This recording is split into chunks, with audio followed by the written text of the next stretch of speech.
د بیر او د ټال قصه به دغسې ژوندی، د حسن د کمال قصه به دغسې ژوندی، د خټې او کلال قصه به دغسې ژوندی، د کبر د زوال قصه به دغسې ژوندی، د زیار او د جلال قصه به دغسې ژوندی.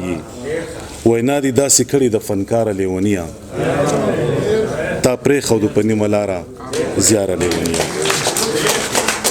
د ژوند په نبض پوهه وې هوښیاره لیونیه، تا پرېښودو په نیمه لاره زیاره لیونیه.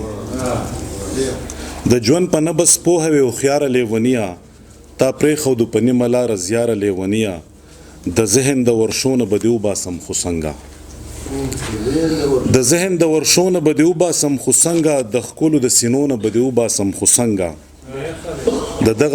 د دغه آینو نه به دې وباسم خو څنګه، د ښکلو د سینو نه به دې وباسم خو څنګه، د زړه د درزېدو نه به دې وباسم خو څنګه. تا پرېښې داسې نقش دی هنرکاره لیونیه، تا پرېښې داسې نقش دی هنرکاره لیونیه، تا پرېښودو په نیمه لاره زیاره لیونیه.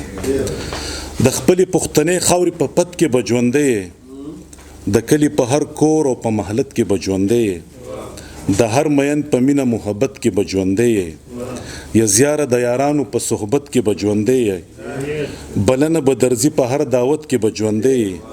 مونږ چرته بیلولی شو دا لاره لیونیه. د خپلې پښتنې خاورې په پت کې به ژوندی، د کلي په هر کور او په محلت کې به ژوندی، د هر مین په مینه محبت کې به ژوندی، یا زیاره د یارانو په صحبت کې به ژوندی، بلنه به درځي په هر دعوت کې به ژوندی. مونږ چرته بیلولی شو دا لاره لیونیه، تا پرېښودو په نیمه لاره زیاره لیونیه.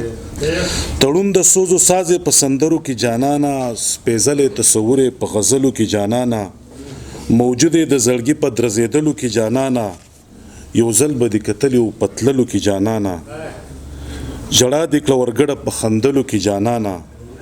مونږ سوزو په هجران کې ستا دپاره لیونیه، تا پرېښودو په نیمه لاره زیاره لیونیه. د بیر او د ټال قصه به دغسې ژوندی وي، د بیر او د ټال قصه به دغسې ژوندی، د حسن د کمال قصه به دغسې ژوندی، د خټې او کلال قصه به دغسې ژوندی، د کبر د زوال قصه به دغسې ژوندی، د زیار او د جلال قصه به دغسې ژوندی. وینا دې داسې کړې د فنکاره لیونیه، تا پرېښودو په نیمه لاره زیاره لیونیه. د زیار د خندا ډکه خوله دې یاده شي سایله، د زړه د کور خانه به بیا آباده شي سایله، چې زیار ورپکې نه وي څه به ښاده شي سایله، دا شعر و شاعري به څه بېداده شي سایله، دا زیار به چېرته بیل د دې هیواده شي سایله، د خپلې پښتونخوا د سر دستاره لیونیه.